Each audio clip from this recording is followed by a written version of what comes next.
Jai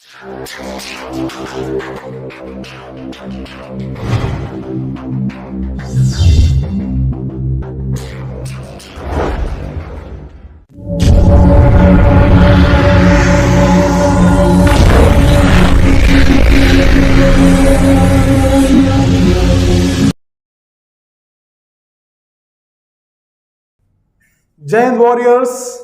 So welcome you all on the YouTube platform of Indian Warrior Classes. जी हाँ, हम Indian Warrior Classes और मैं उस पर आर के राजा सर आप सभी का स्वागत करता हूं अपने YouTube channel Indian Warrior Classes पर। तो इस विश्वास के साथ जो हमारा विश्वास है, हमारा जो टैगलाइन है, every student is a warrior in herself himself. जी हाँ, हर विद्यार्थी अपने आप में एक योद्धा है। तो आइए अपनी जंग को बेहतर तरीके से जीतने के लिए तैयारी करते हैं। तो आज हम क्रैश कोर्स, जैसा कि हम जानते हैं कि Indian warrior classes class 10th के लिए क्रैश कोर्स चला रहा है ताकि आप बेहतर तरीके से अपने सिलेबस को पूरा कर पाएं और अपने जंग को बेहतर तरीके से जीत सकें, जीत की कहानी लिख सकें। तो हम क्रैश कोर्स चला रहे हैं और उसी क्रैश कोर्स में आज पढ़ने जा रहे हैं साइंस में, और साइंस में बायो पढ़ने जा रहे हैं। और उसमें सबसे इंपॉर्टेंट चैप्टर जिससे आपके कई सवाल आएंगे आपके बोर्ड एग्जाम में, वो है रिप्रोडक्शन। तो आइए शुरू करते हैं बिना देर किए हुए रिप्रोडक्शन के बारे में। क्या होता है रिप्रोडक्शन, है ना? तो लाइफ प्रोसेसेस है। आप अगर ध्यान से पढ़ें तो क्लास 10th का जो बायो चैप्टर है वो लाइफ प्रोसेसेस के बारे में पढ़ा रहा है। आपने फर्स्ट टर्म में पढ़ा था लाइफ प्रोसेसेस करके एक चैप्टर था जिसमें न्यूट्रिशन, रेस्पिरेशन, एक्सक्रीशन, ट्रांसपोर्टेशन, इन सब के बारे में पढ़ा और डिटेल में पढ़ने जा रहे हैं रिप्रोडक्शन। तो समझ में आई बात कि रिप्रोडक्शन हम कहाँ से पढ़ रहे हैं? अचानक नहीं आया, बल्कि हम इससे पहले भी पढ़ते आ रहे हैं। तो आइए जानते हैं रिप्रोडक्शन क्या है। तो एक लाइफ प्रोसेस है।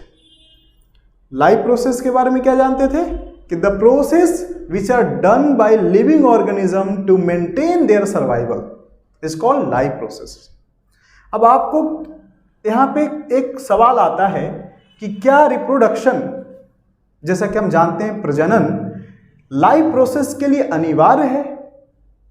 तो यहीं पे दो तरह के कॉन्सेप्ट आते हैं, माइक्रो लेवल और मैक्रो लेवल। एक ऑर्गेनिज्म, लिविंग ऑर्गेनिज्म के जीवन काल में क्या रिप्रोडक्शन सिर्फ बच्चे को जन्म देना ही होता है क्या? तो हम समझेंगे रिप्रोडक्शन। इसको माइक्रो लेवल पे अगर हम सूक्ष्म स्तर पर समझें तो माइक्रो स्तर पर कि एक सेल से दूसरे सेल का बनना भी तो रिप्रोडक्शन है कि नहीं, प्रजनन? तो ये माइक्रो स्तर पर है, ये बहुत जरूरी है और ये हर कोई करता है। मतलब ये नहीं कि कोई पिता या माँ बनते हैं तभी वो रिप्रोडक्शन कर रहे हैं, नहीं, या कोई जानवर अपने बच्चे को जन्म दे रहा है तभी वहां पर रिप्रोडक्शन हो रहा है, ऐसा नहीं है। रिप्रोडक्शन का मतलब कि जो ग्रोथ है वो भी रिप्रोडक्शन का ही पार्ट है। वहां भी सेल डिवीजन हो रहा है, यानी वहां एक सेल से दूसरा सेल हो रहा है। तो छोटे स्तर पर कहें, कोशिका स्तर पर, कि एक कोशिका से दूसरे कोशिका का निर्माण तो प्रजनन का ही अंग है, लेकिन हम उससे सिर्फ कोशिका का विभाजन यानी सेल डिवीजन तक समझ लेते हैं। और रिप्रोडक्शन का आम तौर पर मतलब ये होता है जो मैक्रो लेवल पर है, वो ये है कि एक जीव से दूसरे जीव का निर्माण ही प्रजनन कहलाता है। प्रजनन अर्थात अपने जैसे दूसरे को जन्म देना ही प्रजनन कहलाता है। तो समझ गए मैक्रो लेवल पे कि reproduction is a life process या just a process by which a living organism gives one their young ones. अपने संतति को जन्म देना ही क्या है? एक प्रजनन है, एक प्रक्रिया है। तो ये भी एक जैविक प्रक्रिया है। आइए, तो ये हम लोग समझ लिए।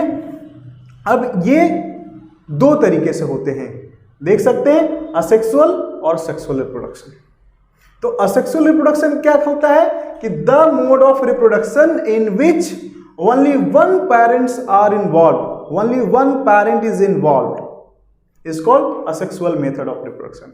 मतलब यहाँ एक ही पेरेंट होता है और इसमें कोई रिप्रोडक्टिव सिस्टम इन्वॉल्व नहीं होता है, स्पेशल रिप्रोडक्टिव सिस्टम इन्वॉल्व नहीं होता। यूजुअली छोटे छोटे ऑर्गेनिज्म में होता है जहाँ पे उसका एक ही पेरेंट से किसी भी बॉडी पार्ट से या किसी भी अन्य तरीके से विदाउट स्पेशल रिप्रोडक्टिव ऑर्गन के पार्ट से वो जब रिप्रोडक्शन होता है तो उसे असेक्सुअल रिप्रोडक्शन कहते हैं। तो कितने तरीके पढ़ने आप अपने बुक में देखेंगे तो ये आपको नाम लिखे होंगे, जैसे आपको पढ़ना है fission, budding, fragmentation, regeneration, spore formation और वेजेटेटिव प्रोपगेशन, और बहुत ही आसान है। तो क्या समझा हम लोगों ने? असेक्सुअल रिप्रोडक्शन क्या है? तो the mode of reproduction in which organism reproduce without involving there special reproductive organs with its just one parent, यानी ये इसकी खासियत है। तो आइए पढ़ते हैं फिजन। फिजन मतलब टूटना, मतलब विखंडन होना। तो क्या है? विखंडन हो गया। विखंडन दो तरीके के होते हैं, बाइनरी और मल्टीपल। बाइनरी मतलब द्विभाजीय, दो तरह के, और मल्टीपल मतलब कई सारे। तो इस तरीके से इसके संख्या के आधार पर हम फिजन को दो भागों में बांट सकते हैं, मल्टीपल फिजन और बाइनरी फिजन। बाइनरी फिजन कौन करता है? अमीबा, है ना। एक अमीबा रिप्रोड्यूस करके दो अलग अलग न्यू डॉटर सेल्स में आ जाता है। और मल्टीपल मतलब इसमें एग्जांपल देखिए क्या है? प्लाज्मोडियम। प्लाज्मोडियम जो है, जो मच्छरों जिससे होते हैं, समझिए, तो वो क्या करते हैं? मल्टीपल फिजन करते हैं, एक ही बार में कई ऑर्गेनिज्म रिप्रोड्यूस हो जाते हैं। तो ये फिजन हो गया।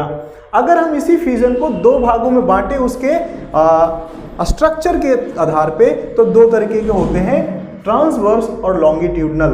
ट्रांसवर्स का मतलब ये होता है कि लेटरल, साइडवाइज, और लॉन्गिट्यूडनल मतलब वर्टिकल, ऐसे एक इधर एक इधर। तो लॉन्गिट्यूडनल पढ़ा है, लॉन्गिट्यूड और ट्रांसवर्सल वेव और लॉन्गिट्यूडनल वेव, क्लास 9th में आपने वेव के बारे में पढ़ा होगा।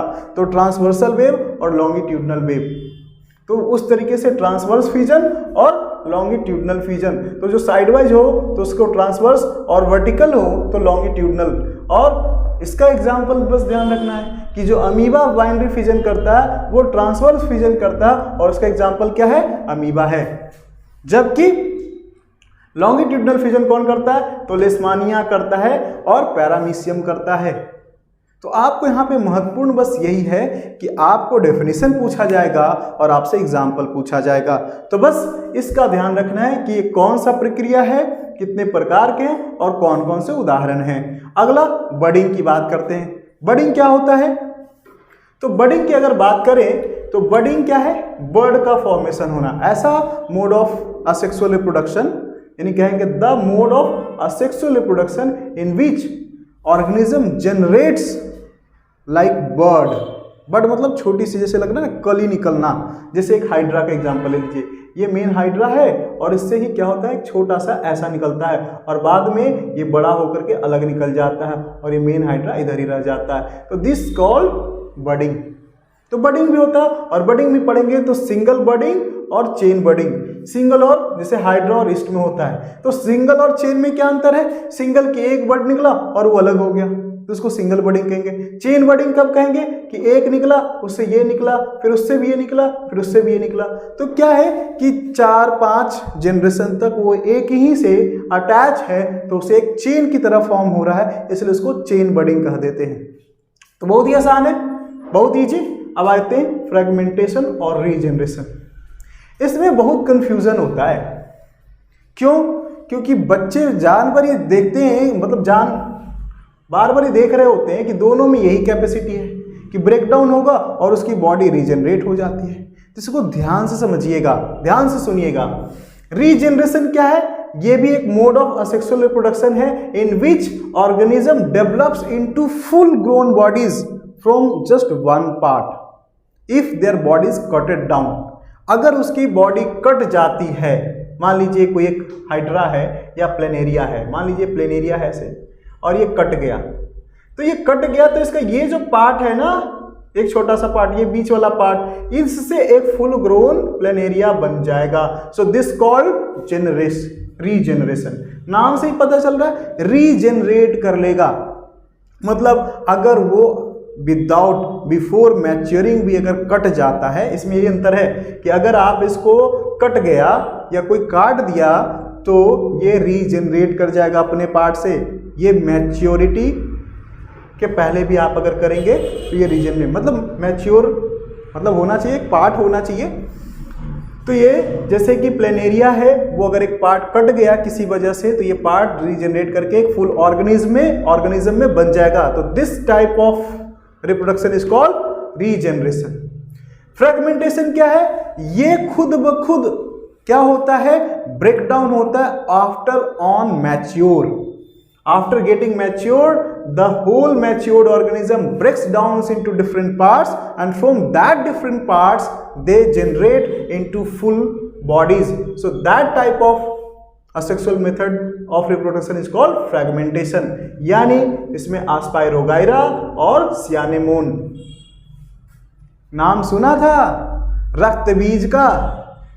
रक्त बीज वो था ना जो दुर्गा जी, और ये कहानी आती है काली जी जिसको खप्पड़ में उसके रक्त को खप्पड़ में लेकर के पी जाती थी या आग में जला देती थी।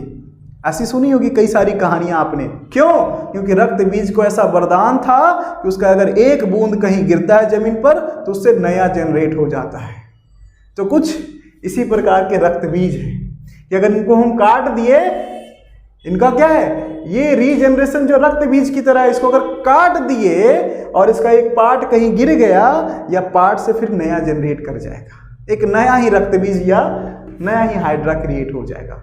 जबकि फ्रैगमेंटेशन क्या है कि ओल्ड एज पे ये मैच्योर होता है, फिर ओल्ड एज हो जाता है इसका एंड देन ब्रेकडाउन करता है, और उस ब्रेकडाउन के बाद जो इसके पार्ट होते हैं उससे एक नए ऑर्गेनिज्म डेवलप कर जाते हैं। इसको ये समझिए, इजी।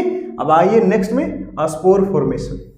ये क्या होता है कि एक जगह जस्ट ये एक स्पोर फॉर्मेशन करता है और स्पोर फॉर्म करके देन बर्स्ट आउट करता है, फटता है, और इसके जो ऑर्गेनिज्म हैं वो रिलीज आउट होते हैं। तो ये भी एक तरह का क्या है, मोड ऑफ रिप्रोडक्शन है। इसमें स्पोर फॉर्म होता है, इसके अंदर का स्पोर फॉर्म होना ही स्पोर फॉर्मेशन कहलाता है। तो इस तरीके से कौन करता है? राइजोफस। ये ज्यादातर फंजाई करता है, फंगस में होता है ये राइजोफस फंगस एग्जाम्पल। यानी आपने कभी ब्रेड खाया होगा तो आप ब्रेड ला के रख देते हैं और कुछ दिन के बाद आप देखते हैं अगर वो नहीं खा पाए तो वहाँ ग्रीन ब्रेड हो जाता है। तो वो क्या है? राइजोफस फंगस है। तो इसी राइजोफस फंगस में किससे होता है? स्पोर फॉर्मेशन से होता है। तो बस अब आइए नेक्स्ट जो असेक्सुअल का लास्ट पार्ट है वो है वेजिटेटिव प्रोपगेशन। वेजिटेटिव प्रोपगेशन क्या होता है? तो वेजिटेटिव का मतलब ही है वनस्पति, प्रोपगेशन उसी से ट्रांसफर, उसी से प्रजनन। तो दो तरह के होते हैं, नेचुरल और आर्टिफिशियल। नेचुरल मतलब प्राकृतिक रूप से ही हो जाते हैं, जैसे देखिए रूट से, स्टेम से, लीफ से। यानी ऐसा कि इसके किसी पार्ट से ही जब रिप्रोडक्शन हो जाए तो उसको क्या बोलते हैं? Vegetative propagation. The mode of asexual reproduction in which the new organism is form from its one of the body parts, तो इसको कहते हैं वेजिटेटिव प्रोपगेशन। जिसमें स्टेम देखिए, मनी प्लांट तो आपने घरों में देखा होगा, मनी प्लांट का अगर स्टेम है उसी से एक न्यू, आप में देखिएगा वहां पे क्या होता है? न्यू प्लांट होता है। उसको आप काट देंगे और उसको लगा देंगे नए पौधे में, तो एक नए पौधे के तौर पे जो है मनी प्लांट क्या होगा? जनरेट कर जाएगा। ब्रायोफाइलम क्या है? एक उसका पत्ती देखेंगे तो उसमें ऐसे करके बर्ड टाइप का निकलेगा। अगर ये पत्ती अगर गिर गया जमीन पे तो इस बर्ड को अगर सॉइल मिल गया और कंफर्ट यानी कि मॉइस्चर मिल गया, इसका कंफर्ट जोन मिल गया, तो ये रीग्रो हो जाएगा एक प्लांट के रूप में। तो इसको हम कहेंगे कि ये क्या है? वेजिटेटिव प्रोपगेशन है by the leaves. Example Bryophyllum. उसी तरह से कुछ रूट्स में भी होते हैं, ग्रास में देख लीजिए। तो ये हो गया कि कुछ ग्रास देखते हैं, घास देखा होगा, फैलते हैं बड़ा। तो क्या होता है? घास है वो ऐसे फैल रहा है, अब यहाँ भी उसके रूट्स जनरेट कर गए, यहाँ भी रूट्स जनरेट कर गए। बाद में अगर काट भी दीजिए क्या हो गया? ये आगे भी हम लोग आर्टिफिशियली भी करते हैं, जो नेचुरल होगा उसको नेचुरल कहेंगे, तो रूट से भी होता है। तो आगे चलते हैं, अब है आर्टिफिशियल। अब वहाँ पे जब ह्यूमन इफर्ट के द्वारा हम जब रिप्रोडक्शन कराते हैं तो उसको आर्टिफिशियल वेजिटेटिव प्रोपोगेशन कहते हैं, और वो 4 प्रकार के हैं: कटिंग, ग्राफ्टिंग, लेयरिंग और टिश्यू कल्चर।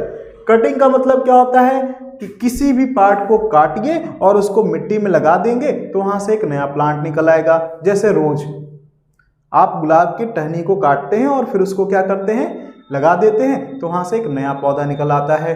तो कई तरह से अंगूर, ग्रेप का भी होता है। अगला ग्राफ्टिंग क्या होता है? शुगर केन, ईख, आप गांव में देखे होंगे, ईख को भी काट काट के उसको मिट्टी में लगा देते हैं, वहाँ से एक नया गन्ना उग जाता है। ग्राफ्टिंग क्या होता है? ग्राफ्टिंग में ध्यान रखिए, होता क्या है कि एक पौधा है, ये खास करके हाइब्रिड बनाने के काम में आता है कि आप इसको क्रॉस ऐसे करते हैं और यहाँ पे दूसरा प्लांट लाके डाल देते हैं। नीचे प्लांट कुछ और था, ऊपर वाला पार्ट कुछ और था, बाद में जो जनरेट होगा ये प्लांट जो बनेगा वो एक हाइब्रिड प्लांट बनेगा। तो देयर इज ग्राफ्टिंग, वहाँ पे क्या है, ग्राफ्टिंग किया जा रहा है। तो इसका ध्यान रखना। और इसमें हमको जब ग्राफ्टिंग करेंगे तो इसका जो एपिडर्मल सेल है एक लेयर में होना चाहिए, इसलिए बड़े ध्यान से किया जाता है।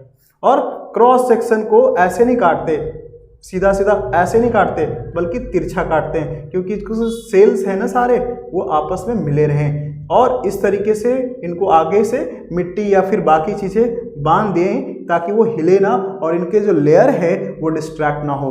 तो दूसरे प्लांट का जो लाया जाए वो इस पर अच्छे से अटैच कर लिया जाए और फिर इनके अंदर जो वेस्कुलर टिश्यू का काम हो रहा है जाइलम एंड फ्लोएम का, वो हो पाए। इसलिए बड़ा ध्यान से किया जाता है। और अगर सक्सेसफुल हुआ तो ये हाइब्रिड प्लांट बनेगा, हाइब्रिड पौधा तैयार होकर आएगा जो नीचे वाले की क्वालिटी और ऊपर वाले की क्वालिटी को भी ध्यान रखेगा। या इट भी हो सकता है कि एक तरफ जो होगा, अगर कलर में अगर देखें कि रोज है तो रोज का अगर मान के चलिए कि अगर कुछ फ्रूट्स है या फल क्या है, फूल है, तो उसके 2 कलर के हैं तो दोनों कलर के फूल उसमें आपको दिख सकते हैं।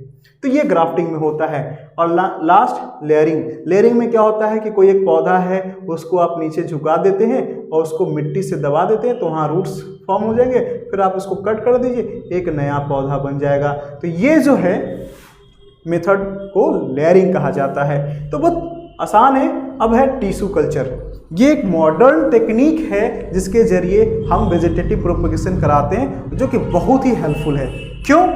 क्योंकि यहाँ पे टिश्यू से एक किसी भी प्लांट के टिश्यू को ले लिया जाता है और उस टिश्यू को प्रिजर्व करके उसे कहीं भी हम ले जा सकते हैं। फिर उस टिश्यू से कई सारे छोटे छोटे टिश्यूज़ को जनरेट करा सकते हैं। उसके सेल को डिवाइड करा करके हम लेबोरेटरी में कई सारे छोटे छोटे प्लांट्स के रूप दे सकते हैं और उसे बड़े स्तर पे प्लांटेशंस कर सकते हैं। और ये बहुत ही ईजी है, क्योंकि अब एग्जांपल मान लीजिए कोई ऐसा प्लांट है जो ऑस्ट्रेलिया में है, आपको है जिम्मेदारी कि आपको वहाँ से ऑस्ट्रेलिया वाला पौधा इंडिया में लेके आना है। तो आप क्या करेंगे? 1000 पौधा लेके आएंगे। 1000 पौधा लाने के लिए आप सोचिए ऑस्ट्रेलिया से आप एरोप्लेन से तो नहीं लेके आ पाएंगे, अगर थोड़ा भी बड़ा हो उसकी साइज तो यह लाएंगे भी तो बड़ा डिफिकल्ट होगा। बट टिश्यू कल्चर के माध्यम से एक डब्बे में एक बंद टिश्यू तो ही लाना है, उसको आप कहीं भी ले सकते हैं और उसमें सूखने का, खराब होने का बिल्कुल चांसेस कम है, क्योंकि आप उसे मेंटेन कर सकते हैं। उसके जो टेम्परेचर और मॉइस्चर जो चाहिए उसे आप डब्बे में एक प्रिजर्वर में आप बंद करके लेके आ सकते हैं और उसे कहीं भी लेबोरेटरी में टिश्यू कल्चर के जरिए छोटे लेबोरेटरी में उसको रीजनरेट करा करके, डेवलप करा करके प्लांटेशन कर सकते हैं। तो ये बहुत ईजी है। तो ये न्यू टेक्नोलॉजी है टिश्यू कल्चर। तो ये हम लोगों ने पढ़ा 4 प्रकार के होते हैं: artificial, asexual method of vegetative propagation.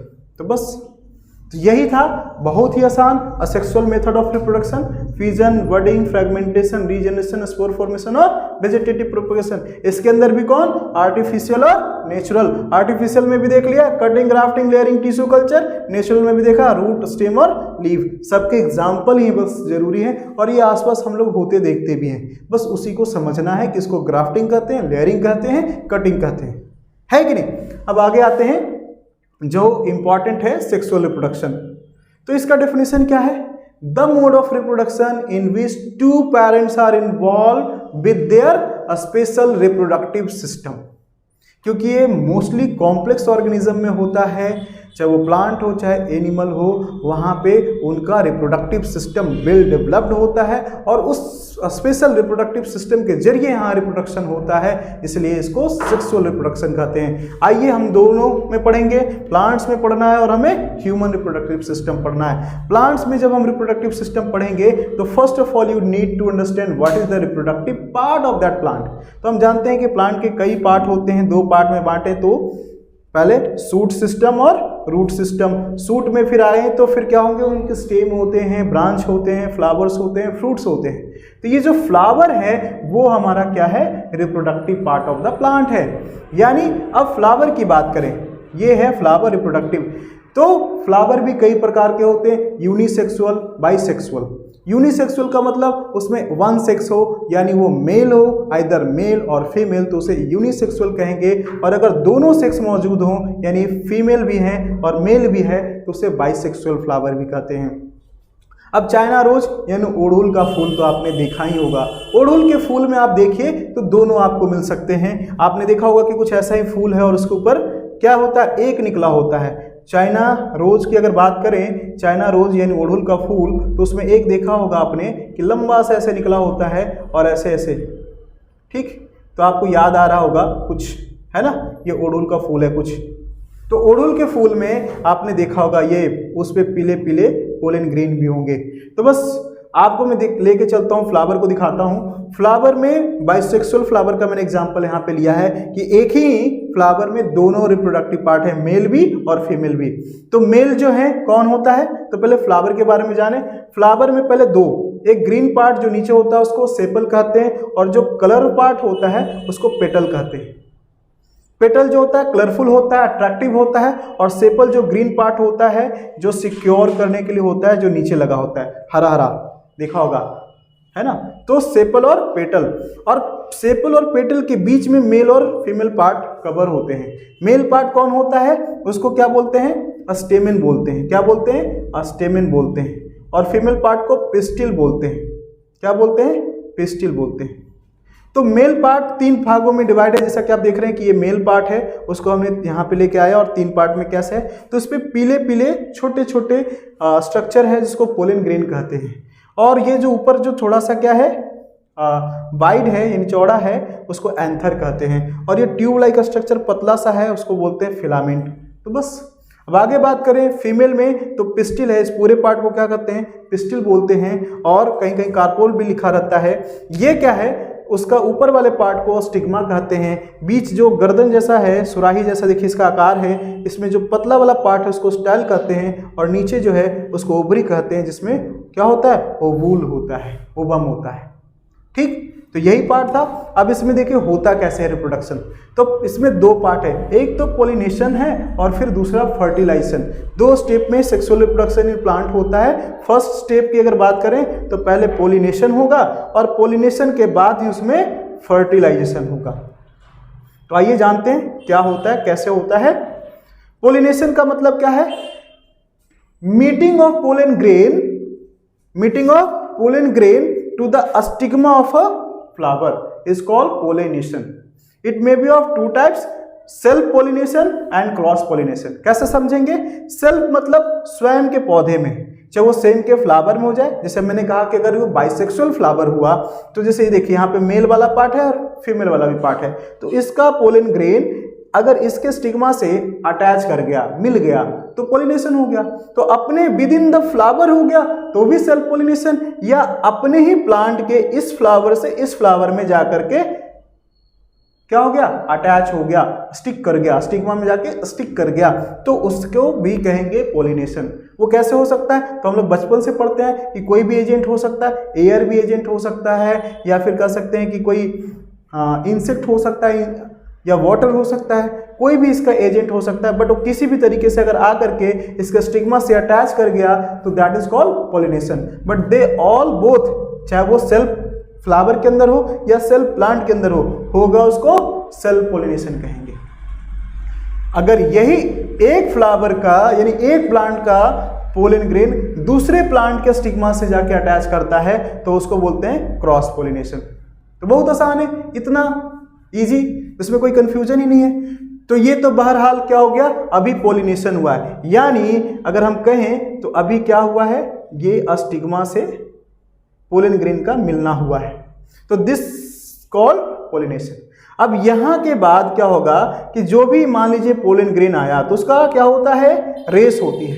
किस लिए, यहाँ पे इसके अंदर क्या है, ओवम है, एग है, वहां पहुंचने की। तो कई लोग आते हैं, जो स्टाइल को क्रॉस किया वो विनर हो जाता है, यानी स्टाइल को क्रॉस किया वो विनर है, और फिर यहाँ ओवरी के अंदर ओवम है, वहाँ पे एग है, वहाँ आकर के मिलता है, तो यहाँ पे फर्टिलाइजेशन होता है। तो समझ में आई बात कि यहाँ पे फर्टिलाइजेशन हो रहा है और पोलन ग्रेन को यहाँ पे आने को पोलिनेशन कहते हैं। तो बहुत आसान है, यहाँ पोलिनेशन और यहाँ फर्टिलाइजेशन होता है। पोलिनेशन क्या है, meeting of pollen grain with the stigma है, जबकि फर्टिलाइजेशन क्या है, meeting of pollen with the egg is called fertilisation to form zygote. जब एग पोलन ग्रेन से मिलता है, यानी मेल गैमेट फीमेल गैमेट से जाके मिलता है, एग से मिलता है और फ्यूज करके जाइगोट बनाता है, तो उस प्रोसेस को फर्टिलाइजेशन कहते हैं। सो क्या होगा फर्टिलाइजेशन, तो process to meet the pollen with the egg to form zygote is called fertilisation. तो बहुत ईजी है कि पोलिनेशन यहाँ हो रहा है, फर्टिलाइजेशन यहाँ हो रहा है। और फर्टिलाइजेशन भी दो प्रकार के होते हैं, एक इंटरनल फर्टिलाइजेशन और एक्सटर्नल फर्टिलाइजेशन। एक्सटर्नल फर्टिलाइजेशन कहाँ, जब आउट ऑफ द बॉडीज हो, जैसे कुछ लिविंग ऑर्गेनिज्म जैसे जानवर में, मछलियों में, मेढक में ऐसा होता है कि वो मेल गैमेट बाहर और फीमेल गैमेट भी बाहर आकर के जब आपस में फ्यूज करते हैं, जाइगोट बनाते हैं, तो उसको एक्सटर्नल फर्टिलाइजेशन कहते हैं। जबकि वही विद इन द बॉडी हो तो उसको क्या बोलते हैं, इंटरनल फर्टिलाइजेशन।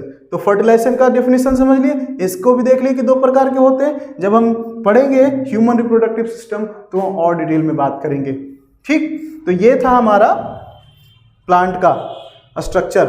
अब ये होता क्या है कि फर्टिलाइजेशन हो गया तो फिर क्या होगा कि यही फर्टिलाइजेशन होकर के जो एग है, वो ओवम है, वो सीड में तैयार हो जाता है। किस चीज में, सीड में। और ये जो ओवरी है वो ओवरऑल फ्रूट्स में तैयार हो जाता है। तो आपने देखा होगा अमरूद का एग्जांपल ले लीजिए, गुआवा का, कि जो सीड है वो देख रहे हैं, एक जो है क्या है, सीड है, और जो ओवरी है क्या है, वो फ्रूट है। और जो फ्लावर था वो आके क्या हो जाता है, छोटा सा ऐसे लगा रह जाता है फ्लावर। आप अगर अमरूद खाते हैं तो देखते हैं उसके आगे क्या है, वो फ्लावर वहां से सूख के हट गया, कि आगे चल के फ्लावर पहले फ्लावर बड़ा होता है और ओवरी छोटा होता है, बाद में फ्लावर छोटा हो जाता है, सिकुड़ जाता है, और ओवरी फूल जाता है और फ्रूट बन जाता है। तो बस यही था, खत्म। तो बस इतना ही था सेक्सुअल रिप्रोडक्शन ऑफ प्लांट। अब हम लोग पढ़ेंगे अब हम पढ़ेंगे human reproduction system. So as we know, there is a special reproductive system in sexual reproduction. So there are two parents are also in the sexual reproduction. तो one is female, another is male. तो आइए आसानी से जानते हैं human में reproductive system के बारे में। तो हम जानते हैं कि दो पेरेंट्स इन्वॉल्व होते हैं, one is female, another is male. You can see here, ठीक है। अब रिप्रोडक्टिव सिस्टम हम जानते हैं कि starts to do their functions after becoming mature. So how we can identify कि एक व्यक्ति मैच्योर हो गया है ना, तो उसके लिए दो कैरेक्टरिस्टिक्स होती है, एक प्राइमरी, दूसरी सेकेंडरी कैरेक्टरिस्टिक्स, जिससे ये पता चल जाता है कि नाउ दे आर मैच्योर। उस एज को कहते हैं प्यूबर्टी। जब reproductive system starts to do their function, तो that age is called puberty। तो वहां से प्यूबर्टी कहते हैं। प्यूबर्टी से दो कैरेक्टरिस्टिक्स दिखना शुरू हो जाता है। प्यूबर्टी कब होता है, तो फीमेल में 12 to 13 years around and male में 14 to 15 ईयर्स अराउंड। तो ये होता है, वहां से क्या होता है कि उनके रिप्रोडक्टिव सिस्टम्स काम करना शुरू कर देते हैं। तो उसके कुछ लक्षण दिखाई देते हैं कि हाँ अब ये मैच्योर हो रही है, बॉडी जो है मैच्योर हो रही है। तो उसकी क्या पहचान है, तो एक प्राइमरी जिसको प्राथमिक और दूसरा सेकेंडरी जिसको द्वितीयक कहते हैं। जैसे जो बाहर से दिख सकता है, जैसे आवाज का आप देखते हैं गर्ल्स की जो वॉइस होती है आफ्टर दैट बिकम्स व्हाट, क्या होता है, थोड़ी पतली हो जाती है आवाज, यानी हाई पिच हो जाती है। और लड़कों की आवाज़ भारी हो जाती है, थोड़ा क्या हो जाता है, लो पिच वॉइस हो जाती है, तो ये हो जाता है। दूसरी चीज़ हेयर है ना, hair starts to grow on body, जैसे कि आप देखते हैं दाढ़ी आ जाना, मोच का विकास, ये कहते हैं ना मोच यानी मस्टिक, ये मोच का विकास होना, तो ये सारी जो चीज़ें हैं है ना, डेवलपमेंट ऑफ आर्मपिट, ये सब क्या है, उसके सेकेंडरी करैक्टरिस्टिक्स हैं, है ना। तो ये हेयर ग्रोज होता है, ठीक है। Muscles develop in the what, muscles develop in the male while development of breast in the female. तो ये सब कैरेक्टरिस्टिक्स किसके हैं, सेकेंडरी, किसके, रिप्रोडक्टिव मैच्योरिटी की। तो हम ये जान गए। अब आते हैं प्राइमरी। प्राइमरी क्या है, तो स्टार्ट्स टू फॉर्म गैमेट्स, तो female starts to form female gamete and male starts to form male gametes. Gametes क्या होता है, these are the sex cell, the cell which has the capability to reproduce. और आपको ये भी बता दें कि जो होता है सेल डिवीजन से बन के आता है। सेल डिवीजन हमने जाना कि एक सेल से ही दूसरा सेल बनता है, तो यहाँ पे सेल डिवीजन होता है। क्या होता है, सेल डिवीजन होता है, जिसको कोशिका का विभाजन करते हैं। और कोशिका का विभाजन दो तरीके से होता है, मिटोसिस और मियोसिस, मिटोसिस और मियोसिस। अब यहाँ ध्यान रखने वाली बात यह है कि जब मिटोसिस होता है वो हमारे ग्रोथ के लिए होता है, जिससे हमारा ग्रो होता है, जबकि मियोसिस से क्या होता है, सेक्स सेल बनता है यानी गैमेट बनता है। क्या होता है दोनों में अंतर, तो ये जब सेल बनता है, एक सेल से दो सेल बनता है, तो इसमें सेम नंबर ऑफ क्रोमोजोम होता है, यानी हमारे बॉडी में 23 पेयर ऑफ क्रोमोजोम होता है। तो एक कोशिका से दूसरी जो कोशिका बनती है उसमें भी 23 पेयर ही क्रोमोजोम होंगे, यानी वो मिटोसिस के द्वारा डिवाइड हुआ है। जबकि जब ऐसा सेल डिवीजन जिसमें हाफ नंबर ऑफ क्रोमोजोम रहता हो, यानी 23 का पेयर है, यानी 46 क्रोमोजोम है, तो वो जो सेल बन रहा है उसमें मात्र 23 क्रोमोजोम हो, तो उसको क्या कहते हैं, वो सेक्स गैमेट है, यानी वो हैप्लॉइड सेल है। हैप्लॉइड मतलब अर्धसूत्रीय क्रोमोजोम उसमें है, उस कोशिका में। क्यों, क्योंकि इस सेल डिवीजन जो अगर मियोसिस से होता है तो एक सेल से जो दूसरा सेल बनता है, इसमें 23 और 23 का पेयर है, लेकिन इसमें भी 23 रहेगा और इसमें भी 23। तो ये क्या है, ये सेक्स सेल की खासियत है कि उसमें सिर्फ और सिर्फ हाफ नंबर ऑफ क्रोमोजोम रहेगा। क्यों भाई, एक इंसान होने के लिए तो 46 होना चाहिए था, यानी 23 का पेयर होना चाहिए था, पर हम जानते हैं कि मेल से भी और फीमेल से भी 23 आएगा, मेल से भी 23 होगा, दोनों मिलके जायगोट फॉर्म होंगे, तो पेयर तो बन ही जाएगा ना 23 का। इसलिए 23 होना जरूरी है, किसमें, सेक्स सेल में यानी गैमेट में। अगर ये 46 होता तो क्या होता, अगर 46 इधर से भी 46 इधर से, तो 46 का पेयर बन जाता, तो वो कुछ इंसान नहीं बनता, वो कुछ और ही हो जाता। क्योंकि chromosomes, number of chromosomes matters, वो मैटर करता है। क्रोमोजोम थोड़ा सा भी चेंज होता है तो वो कुछ और ही बन जाएगा। तो इसलिए ह्यूमन ही रहे तो आधा आधा सेल, यानी आधा क्रोमोजोम फीमेल से आधा क्रोमोजोम मेल से, दोनों मिल के 46 होता है यहाँ पे। तो ये ध्यान रखना है, ये सेक्स सेल यानी जिसको हम गैमेट्स बोलते हैं उसकी खासियत है। तो ये हम देखा सेल डिवीजन होता है, सेल डिवीजन मिटोसिस और मियोसिस, यानी मिटोसिस तब होता है जब सेम नंबर ऑफ क्रोमोजोम्स होता है कोशिका में, उसके न्यू जो सेल्स फॉर्म होते हैं उसमें, तो उसको मिटोसिस का कहते हैं। और जब मियोसिस होता है मतलब हाफ नंबर ऑफ क्रोमोजोम्स होते हैं, तो उसको उस सेल डिवीजन को मियोसिस कहते हैं। तो आइए इसकी बात करते हैं। तो ये होता है स्टार्ट्स टू फॉर्म गैमेट्स, यानी इनका जो रिप्रोडक्टिव सिस्टम है वो क्या करता है, गैमेट्स प्रोड्यूस करना शुरू कर देता है। तो मेल गैमेट को क्या कहते हैं, स्पर्म, और फीमेल गैमेट को क्या कहते हैं, ओवम, एग। यानी female starts to produce egg यानी, और male starts to produce sperm. तो इनके इसी को कहते हैं कि प्राइमरी कैरेक्टरिस्टिक्स है। और प्राइमरी कैरेक्टरिस्टिक का एज भी पता चल गया है ना। तो ये देखिए, ये है प्राइमरी रिप्रोडक्टिव ऑर्गन्स और ये है मेल का प्राइमरी रिप्रोडक्टिव ऑर्गन्स। तो फीमेल का देख सकते हैं, ये आप देख लीजिए, ये कुछ इस तरीके का स्ट्रक्चर है जो यहाँ पे बॉडी में होती है, ये मेल का होता है।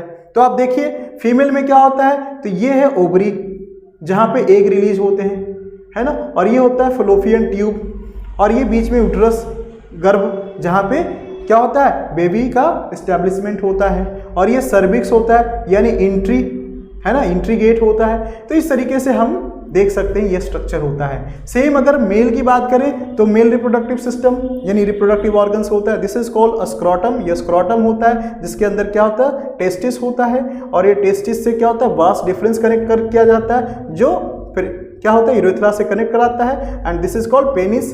और आप देख रहे हैं कि हम लोग आगे पढ़े थे कि यूरिनरी ब्लडर होता है ऊपर, जो कहाँ से, किडनी से होके आता है, वहाँ जो होता है वेस्ट वाटर होता है वो यूरिन बन के आता है, और यूरिन क्या होता है, यूरिनरी ब्लडर में स्टोर होता है, and they are also connected to urethra and pass this urine, है ना।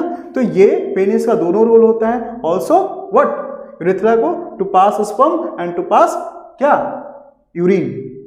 तो इस तरीके से हम यहाँ देख रहे हैं, यहाँ पे ग्लैंड होता है ना, यहाँ पे एक ग्लैंड होता है, प्रोस्टेट ग्लैंड जिसको बोलते हैं, उसका काम एक गेट की तरह काम करता है। क्या करता है वो, क्या करता है, उसके दो काम हैं, एक तो कंट्रोल करने का काम करता है कि विच विल कम फर्स्ट, यानी कि यूरिन और स्पर्म, उसके लिए वो चेक करता है। दूसरी यहाँ पे वो एक क्या होता है, सीमेन ऐड करता है to the sperm, prostate gland add semen to the sperm so that it can become more mobile, यानी उसे फ्लूइड में ऐड करता है कि वो और मोबाइल बन सके sperm, so they easily can travel, they easily can move. तो इसलिए सीमेन प्रोड्यूस करता है और मिक्स करता है, तो ये फंक्शन है।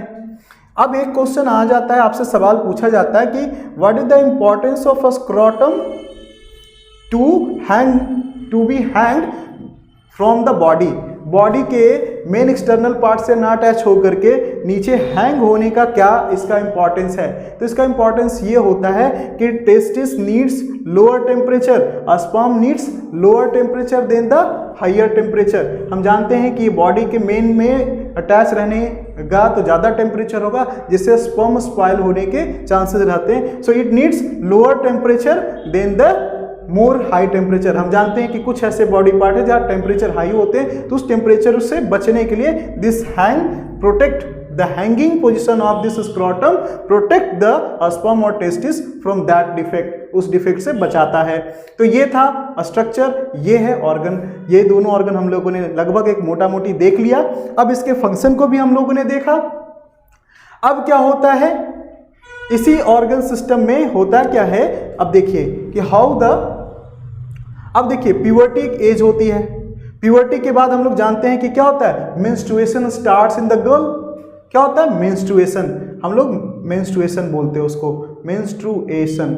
इस मेंस्ट्रुएशन का मतलब क्या होता है, इसको मंथली साइकिल भी कहते हैं। क्यों, शॉर्ट में एमसी भी बोलते हैं। क्यों, क्योंकि this occurs monthly after regular 28 days. होता क्या है कि ये ओवरी एग रिलीज करता है, तो 0 to 7 डेज। देखिए अब हम लोग स्ट्रक्चर पढ़ेंगे, 0 से 28 दिन के बीच में क्या होता है इस महिला, इस मतलब फीमेल रिप्रोडक्टिव ऑर्गन्स में। तो 0 से 7 डेज के बीच में यानी एग रिलीज हो गया ओवरी से फिलोपियन ट्यूब में, और ये अल्टरनेट होता है, अगर इसमें किया तो इसमें नहीं, इसमें किया तो इसमें नहीं। लेकिन कभी कभी ऐसा भी हो सकता है कि दोनों तरफ से क्या हो, एग रिलीज हो जाए, इसलिए फिर जुड़वा बच्चे होने के चांसेस बन जाते हैं। तो एक एग रिलीज हुआ तो 0 to 7 डेज में क्या होता है, ये मैच्योर होता है। क्या होता है, मैच्योर होता है, और ये यहाँ पे आता है। अब ये 7 to 15 डेज में क्या होता है, मैच्योर हो गया है। अगर इस बीच में क्या हो गया, 0 to 7 में मैच्योर हुआ, 7 to 15 डेज है, ये पूरी तरह से मैच्योर हो गया। ये रिलीज हुआ 0 to 7 में, और यहाँ से 7 to 15 में मैच्योर हो गया, और 15 से क्या 21 के बीच में ये क्या हो गया, पूरी तरह से मैच्योर है, and now ready to form zygote, ready to fuse, fuse होने के लिए बिल्कुल तैयार है। उस समय अगर स्पर्म जाता है और इससे अगर इसकी मुलाकात हो जाती है स्पर्म का, तो ये क्या हो जाएगा, दे फॉर्म जाइगोट, और zygote converts embryo, embryo change into baby. तो वो क्या होगा, प्रेगनेंसी को एस्टैब्लिश करेगा। लेकिन अगर 21 के बाद भी स्पर्म नहीं मिलता है, then they starts to what, they becomes old and starts to die. वो क्या होता है, खत्म होने लगता है, और अंततः वो क्या हो जाता है, इमेच्योर होकर के डिके हो जाता है, खत्म हो जाता है, एंड दे गेट रीअब्जॉर्ब्ड, एक आर रीअब्जॉर्ब्ड देन। तो इस वजह से क्या होता है कि देखिए यहाँ समझिए मेंस्ट्रुएशन क्या होता है। तो हम इसको मंथली साइकिल भी जानते हैं। तो जब ये स्टार्ट होता है तो ये पूरी प्रिपरेशन होती है, ये प्लासेंटा बोलते हैं। ये एक थिनर लाइन ऑफ क्या होता है कि थिनर लाइन स्किन का और ब्लड का स्टार्ट होता है, क्योंकि उसको यहाँ पे क्या है, बेबी फॉर्मेशन होगा, तो उसके लिए एक तैयारी होती है। अब यहाँ पे होता है कि एग रिलीज हो रहा है, एग बन गया है 0 to 7 डेज में। अब अगर स्पर्म आया तो ठीक है, नहीं आया तो फिर ये रिलीज भी हो जाता है 7 to 15 में। 7 to 15 में ये मैच्योर हो गया, डेवलप हो गया। 15 to 21 वाले डेज में this waits for the sperm. अगर आया तो ठीक है, जाइगोट फॉर्म हो जाएगा, एम्ब्रियो फॉर्म हो जाएगा और फिर प्रेगनेंसी स्टैब्लिश हो जाएगी। बट अगर नहीं आया तो फिर क्या होगा, जो ये तैयारी है वो क्या होगा, हटाना पड़ता है फिर से एक बार, क्योंकि एक साथ रीऑब्जर्व एंड जो ये तैयारी है प्लासेंटा का फॉर्मेशन होता है उसे क्या होता है, हटाना होता है, क्योंकि नाउ दे आर ओल्ड। तो उनको हटाने के लिए ही क्या होता है, this breaking of this lining is and comes out as bleeding is called monthly cycle, this called menstruation. यही होता है कि जब नहीं फॉर्म हुआ 21 to 8 डेज के बाद, तो फिर क्या होता है कि जो तैयारी थी, प्लासेंटा था, वो सब ब्रेक डाउन होकर के and comes out as a bleeding, this is called menstruation. यानी उसी को हर 28 डेज के आसपास होता है, इसलिए मंथली साइकिल के नाम से भी ये गांव में जाना जाता है। और बाकी चीज़ें आप अगर पैडमैन मूवी देखे हैं तो हम जानते हैं कि how this is normal and natural things and how it should be what, keep hygienic. तो ये सारी चीज़ें आप जानते हैं, हम वहाँ ज़्यादा डिटेल में नहीं जाएंगे, बस इतना कहेंगे कि this is a normal thing, this is natural thing और this is the thing due to which a pregnancy occurs and all the organism, whether we all are due to of this natural phenomena, this characteristics of female body। ये महिला शरीर की खासियत है जिसके वजह से हम क्या होते हैं, हम सभी संतान की उत्पत्ति हो पाती है। तो हम सभी भी कभी न कभी संतान ही है, तो इस कैरेक्टरिस्टिक की वजह से। तो सीधा हम लोगों ने जाना।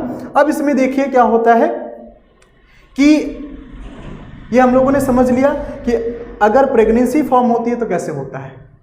तो होता क्या है कि अगर एग रिलीज हुआ और स्पर्म आ गया, है ना, after having physical relation the sperm come out this where and meet with the zygote, और जाइगोट से फॉर्म होने को क्या बोलते हैं, हमने कहा ना मेल स्पर्म आया इधर से और इधर से आया एग, तो दोनों मिलके क्या होंगे, जाइगोट फॉर्म हो जाएंगे। और जाइगोट हमने कहा 23 इधर से 23 इधर, क्रोमोसोम 46 हो गए और मिलके जाइगोट। अब ये जाइगोट एक सिंगल सेल है, बट ये डेवलप होके एम्ब्रियो बनेगा। क्या बनेगा, एम्ब्रियो बनेगा, और एम्ब्रियो के बाद क्या होगा, ये बेबी में फॉर्म हो जाएगा। और फिर हम जानते हैं एक पीरियड होता है ना कि गेस्टेशन पीरियड जिसको कहते हैं, गर्भावस्था, कि ये लगभग 9 महीने 9 दिन का गर्भावस्था होता है। And then the development of child completes and baby comes out, है ना, दैट इज कॉल्ड बर्थ, वो जन्म होता है। तो समझ गए कि इसमें हम लोगों ने दो चीज, एक तो देखा अगर प्रेगनेंसी हो गई तो बर्थ होगा, प्रेगनेंसी नहीं होगी तो क्या होगा, मेंस्ट्रुएशन होगा, जिसको हम मंथली साइकिल भी कहते हैं। बस अब यही था, यहाँ पे हम लोगों ने देखा कि ये टेस्टिस प्रोड्यूस करता है और ये सारा कुछ जो हो रहा है हार्मोन से हो रहा है। तो ये हमने तो बताना ही भूल गए कि ये जो हार्मोन्स रिलीज हो रहा है, 2 तरह के हार्मोन्स जो हैं महिलाओं में, एक एस्ट्रोजन और दूसरा प्रोजेस्टेरोन। प्रोजेस्टेरोन जो है सेकेंडरी कैरेक्टरिस्टिक्स का ध्यान दिखा रहा है, जैसे अगर माँ बनती हैं तो उनके बाद मैमरी ग्लैंड डेवलप कराना ब्रेस्ट में, सो दैट कि breast starts to release milk, तो ये प्रोजेस्टेरोन का कमाल है। जबकि एस्ट्रोजन जो है उनका काम क्या है कि बर्थ को इजीली कराना। तो ये डेवलपमेंट सारी चीज़ें हार्मोन्स की वजह से होती है। तो फीमेल में कौन, प्रोजेस्टेरोन और एस्ट्रोजन, जबकि मेल में होता है टेस्टोरोन, टेस्टिस प्रोड्यूस करता है जिसका नाम है टेस्टोरोन। तो सारा कुछ किसके वजह से, टेस्टोरोन की वजह से हो रहा है। तो ये सारी कैरेक्टरिस्टिक जो हो रही है टेस्टोस्टेरोन की वजह से हो रही है। तो ये हार्मोन पूछ लिया जाता है आपसे। हमने यहाँ पे देखा क्या चीज़ होता है, अगर बर्थ हुआ तो बर्थ जान गए, नहीं हुआ तो मेंस्ट्रुएशन साइकिल जान गए, ये भी समझ गए। और यहाँ पे देख रहे हैं usually testis form sperm and they go and form meet with egg to form what, zygote. ये सारी चीजें प्रोसेस जान गए। तो ये ट्यूबिक, अब ये ट्यूबिक्टोमी क्या है, मेनोपॉज कहते हैं। जब तक ये हो रहा होता है मेंस्ट्रुएशन तब तक तो ठीक है, जब एक एज आता है लगभग 50 से 55 साल का और महिलाओं में, तो उसको क्या कहते हैं, वहां से एग रिलीज होना बंद हो जाता है, तो उस चीज को कहते हैं मेनोपॉज, यानी वो क्या हो जाता है, पॉज हो जाता है। ठीक, वो पुरुषों में भी होता है उस एज के आसपास 50, 55, 60 के आसपास, वही महिलाओं में भी होता है। यानी कि इनका टेस्टिस जो है टेस्टोस्टेरोन बनाना बंद कर दिया, स्पर्म बनाना बंद कर दिया, तो ये भी पॉज हो गए और ये भी पॉज हो गया, तो दैट इज कॉल्ड मेनोपॉज। ठीक, आगे बढ़ते हैं। तो बेबी बॉर्न की कंडीशन समझ गए, लेकिन हम जानते हैं कि भारत क्या है, जनसंख्या में दूसरे नंबर पर है और जनसंख्या एक बहुत बड़ी चुनौती बनती जा रही है और हमारे यहाँ इलिटरेसी और चाइल्ड मैरिज जैसी प्रॉब्लम है। वैसे जगह पे हमें बर्थ कंट्रोल को भी ध्यान में रखने वाली चीज़ है। तो बर्थ कंट्रोल के लिए ही ट्यूबेक्टोमी और वैसेक्टोमी कराई जाती है। हम पढ़ेंगे इसमें बर्थ कंट्रोल में। बर्थ कंट्रोल क्या है कि हमने देखा कि जब एग और स्पर्म मिलेंगे तभी जायगोट बनेगा, अगर उनको ना मिलने दिया जाए तो फिर बर्थ नहीं होगा, बेबी फॉर्म नहीं होगा। तो उसके लिए ये 3 तरीके अपनाए जाते हैं, barrier method, chemical method, surgery method, जिससे कि क्या हो, फर्टिलाइजेशन ना हो। हमने आपको कहा था कि meeting of sperm to the male gamete to the female gamete to form zygote is called fertilisation. बताया था फर्टिलाइजेशन 2 तरह के भी होते हैं, इंटरनल और एक्सटर्नल। देख रहे हैं इनसाइड द बॉडी हो रहा है इसलिए इंटरनल फर्टिलाइजेशन हो रहा है, और आउटसाइड द बॉडी होगा तो उसको एक्सटर्नल फर्टिलाइजेशन कहेंगे। फर्टिलाइजेशन ना हो उसके लिए हम ये 3 मेथड अपनाते हैं। जैसे एक बैरियर मेथड, यानी स्पर्म को जाइगोट से किसी भी तरीके से मिलने ना दिया जाए, जैसे कॉन्डम सुविधा से एग्जाम्पल है, कॉपर टी है, ये सब क्या होता है कि यूज किया जाता है टू बैरियर, टू रेसिस्ट कि उसको स्पर्म को एक से ना मिलने दिया जाए। फिर कुछ केमिकल मेथड हैं जैसे पिल्स और बहुत सारी दवाएं हैं, हार्मोनल थेरेपी है। क्यों? क्योंकि हम जानते हैं कि अगर हार्मोन ही तो रिलीज कराता है एक को, स्पर्म को, तो अगर ये रोक दे, रिलीज ही ना होने दे, तो फिर ये हो सकता है। और तीसरा है जो सर्जरी मेथड है, जो महिलाओं में सर्जरी को ट्यूबिक्टोमी कराता है। ये क्या करते हैं, फेलोपियन ट्यूब को कट कर देते हैं सो दैट कि इनका एग यहाँ पे आएगा ही नहीं, तो क्या होगा, फर्टिलाइजेशन होगा ही नहीं। सेम वैसेक्टोमी, इनका जो वास्ट डिफरेंस है कट कर दिया जाता है, तो जो है टेस्टिस से बंद करके क्या स्पर्म जा ही नहीं पाएगा, तो इसलिए क्या होगा कि फर्टिलाइजेशन ही नहीं होगा, इसलिए सर्जरी मेथड होता है। तो यही था। अब लास्ट जो इस चैप्टर का रहा है वो है डिजीज, यानी हम जानते हैं कि reproductive system is very important system of our body, so we should protect it, we should, है ना, हमें ध्यान देने की जरूरत है कि कई सारी बीमारियां भी हो जाती हैं और बीमारी हैं, तो क्या क्या है, जैसे सिफिलिस है, गोनोरिया है और एड्स है। ये 3 बीमारियों को आपको पढ़ना है। दरअसल क्या है कि ये एक बहुत ही ऐसा इशूज है जिस पे खुलकर हमारे सोसाइटी में बात नहीं होती। तो ऐसे में क्या होता है कि इन डिजीज तो है जिसके समाधान तो हो सकते हैं, बट ये समाधान न बन के उनके लिए संकट बन जाता है, और इसलिए हमें ये जानना जरूरी है। और आजकल रॉन्ग इन्फॉर्मेशन और लेस इन्फॉर्मेशन की वजह से आज यंग पीपल जो हैं इसका भी जो है, और दोनों है, क्या है ना, संक्रमण का पीरियड है, कहीं काफ़ी ओपन है तो कहीं काफ़ी क्लोज्ड है। ऐसे में बच्चों और किशोरों को क्या होती है, समस्याएं होती है, इसलिए अवेयर होना बहुत ज़रूरी है। तो एड्स एक ऐसी बीमारी है। तो एड्स क्या है, बीमारी है, पर बीमारी किस वजह से होती है, तो एक वायरस का नाम है, इसका नाम है HIV वायरस। जैसे कोरोना क्या है, बीमारी है, किसकी वजह से, तो उस वायरस का नाम है कोविड-19, है ना। एक वायरस के सारस-2, उसी का नाम रखा कोविड-19 क्योंकि 2019 में उसका पता लगा। तो वायरस अलग है, बीमारी अलग है। वायरस का नाम है HIV, human immunodeficiency virus. Human immunodeficiency virus यानी ऐसा वायरस जो ह्यूमन की इम्यून सिस्टम को कम कर देती है, डिफिशियंसी कर देती है, यानी कम कर देती है। यानी इसका हमारे बॉडी के इम्यून सिस्टम को ही खत्म कर देते हैं। और इम्यून सिस्टम को खत्म करना मतलब हम प्रतिरोधक क्षमता खत्म, तो हमें कोई भी बीमारी हो सकती है, या फिर हम किसी बीमारी से ग्रस्त होते हैं तो हम ठीक नहीं हो पाएंगे। तो इसलिए काफ़ी घातक बीमारी है, और HIV एक प्रकार से बहुत ही खतरनाक बीमारी है। अभी तक ये मतलब क्योरेबल उतनी तरीके से नहीं है। इसके स्टेज होते हैं, फर्स्ट से सेकंड स्टेज। अगर शुरुआती स्टेज में है तो ये ठीक हो जाता है, बट अगर स्टेज ना पता चल पाया तो ये क्या हो जाता है, इनक्योरेबल का रूप ले लेता है। काफ़ी हद तक अब कुछ कंट्रोल है, तो इसलिए awareness precaution is better than pure hair. तो एड्स क्या है, तो ये एक्वायर्ड ह्यूमन डिफिशियंसी सिंड्रोम, ये बीमारी का नाम है एड्स। तो ये कैसे फैलता है, तो ये क्या होता है, हम जानते हैं इनसिक्योर और कॉन्टेमिनेटेड रिलेशंस के साथ होता है। तो ये बहुत ज़रूरी है, इनका ध्यान रखना। और इस तरीके से हम लोगों ने सीखा कि ह्यूमन रिप्रोडक्टिव सिस्टम के जो कुछ फैक्ट्स थे उसको जाना। एक चीज़ मैं आपको बताना चाहूँगा कि जो क्रोमोजोम की बात हो रही थी 23 और 23, मेल में देखिए क्या होता है कि मेल जो क्रोमोजोम है उसमें XY और XX दो तरह के क्रोमोजोम हो सकते हैं। यानी कि मेल में जो 23 दोनों में होते हैं, लेकिन मेल में होता है XY क्रोमोजोम, यानी इसका जो सेक्स सेल होता है उसमें क्रोमोजोम जो होता है यानी रिप्रोडक्टिव क्रोमोजोम XY होता है, और फीमेल में क्या होता है XX होता है।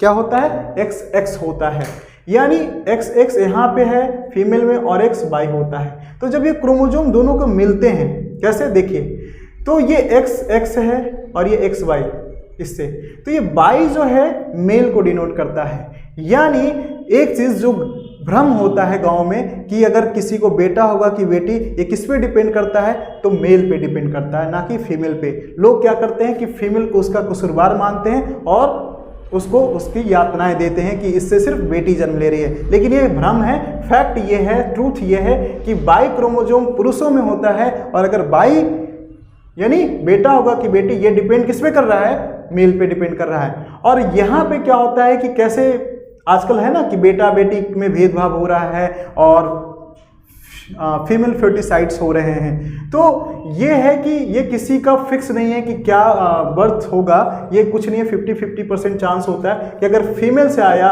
तो यहाँ X मिला और यहाँ से X भी मिल गया, हो सकता है XY दोनों है मेल में, तो अगर XX मिला तो क्या होगा, फीमेल चाइल्ड होगी। अगर इसका Y मिल गया तो फिर XY हो जाएगा और यहाँ मेल चाइल्ड होगा। तो इट इज़ नॉट कंट्रोलेबल, किसी के द्वारा नहीं है, ये तो डिपेंड करता है नेचुरली कि वहाँ पे क्या मीटिंग करता है, कौन सा क्रोमोजोम फ्यूज करके जाइगोट बनाता है, उस पर डिपेंड करता है। लेकिन यहाँ जानना ये जरूरी है कि जो भी हो रिस्पॉन्सिबल कौन है, मेल है, मेल चाइल्ड के लिए, ना कि फीमेल।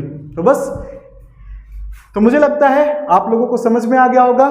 तो रिप्रोडक्शन चैप्टर इस तरीके से कंप्लीट हो गया मोर और लेस। इसके बाद भी अगर कुछ छूट जाता है या आपको डाउट होता है तो कमेंट सेक्शन में पूछिए और तैयार करिए अपने रिप्रोडक्शन चैप्टर को और अच्छा करिए।